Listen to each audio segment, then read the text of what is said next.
Nous sommes en 1975 à Erevan, capitale de l'Arménie. L'Arménie est alors l'une des républiques de l'Union soviétique où la vie est la plus douce. Le gaz et le pétrole entrent à pleine porte, l'énergie est abondante, l'Arménie industrielle est prospère.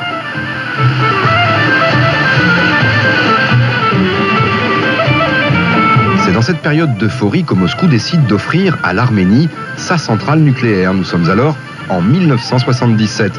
Metsamor, en arménien cela veut dire la grande maman, est construite à 25 km de la capitale. 2 réacteurs de 400 MW chacun. Pour l'Arménie, c'est la promesse d'une énergie propre et personne ne s'inquiète de cette technologie qui semble aussi robuste qu'un tank soviétique. Au début des années 80, la grande maman est si généreuse que l'Arménie peut même exporter de l'énergie.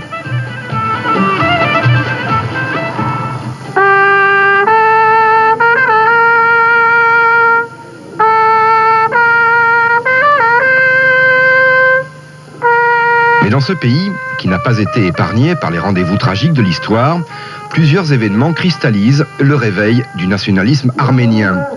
Parmi ces événements, il y a la pollution. Les écologistes dénoncent la multiplication des usines chimiques russes sur le territoire arménien.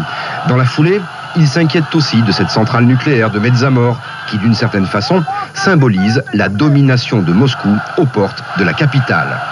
En 1988, alors que l'Arménie gronde, c'est la terre qui se fâche. En décembre de cette année-là, la République est frappée par un terrible séisme.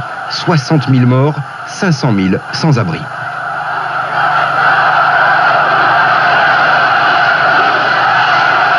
La centrale de Metsamor a bien tenu le choc. Pas un câble n'a rompu et rien ne s'est fissuré. Mais de cette grande maman, les Arméniens n'en veulent plus. Ce pays blessé avance vers son indépendance et la fermeture des réacteurs de Metsamor en 1989 est alors un choix plus politique qu'écologique. Fermé, à l'abandon, le symbole de la puissance énergétique arménienne est alors livré à la rouille. Il y a même des oiseaux qui nichent dans la salle de contrôle.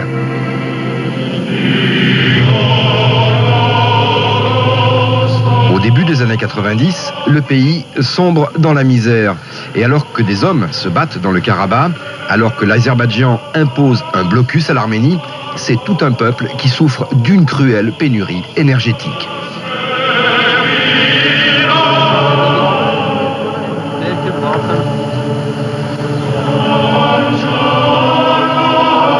De l'électricité 1 heure par jour, le métro à temps partiel. Un plein pour la voiture, c'est 2 ans de salaire. Et c'était hier, dans les années 91, 92, 93.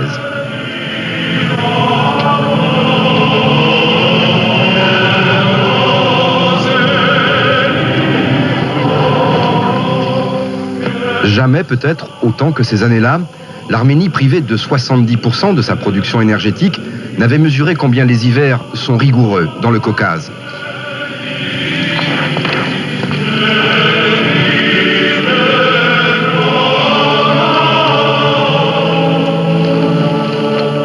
Et c'est alors qu'une idée s'est imposée, réanimer la vieille usine atomique de Metsamor. Une technologie archaïque, pas d'enceinte de confinement, des installations laissées à l'abandon pendant près de 7 ans et un niveau de sûreté qui inquiète les experts occidentaux. Mais dans une Arménie asphyxiée, y avait-il une autre solution que celle de rafistoler la centrale de Metsamor ?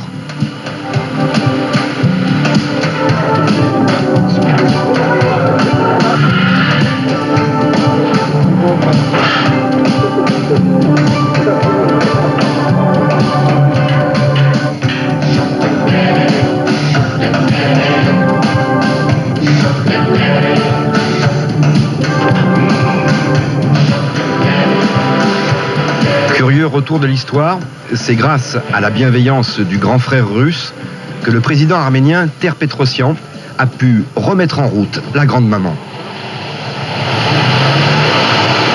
Après 2 ans de travaux, en novembre 1995, pour la première fois dans l'histoire nucléaire, une usine atomique a redémarré après 7 ans d'interruption.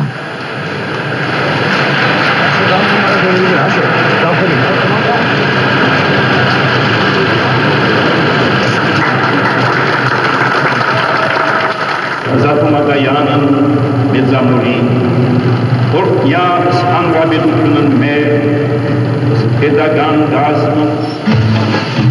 Les trolleybus roulent à nouveau, le métro fonctionne toute la journée et Erevan revit à l'ombre de sa centrale.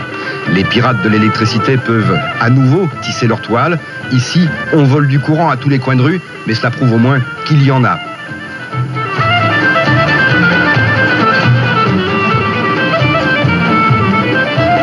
Quant à cette grande maman, dont la sûreté inquiète les experts occidentaux, elle fait ici figure de dieu atomique. Car à l'heure où nous débattons du risque nucléaire, l'Arménie, elle a dû se plier à cette fatalité qui veut que parfois, un peuple ait plus peur du froid que de l'atome.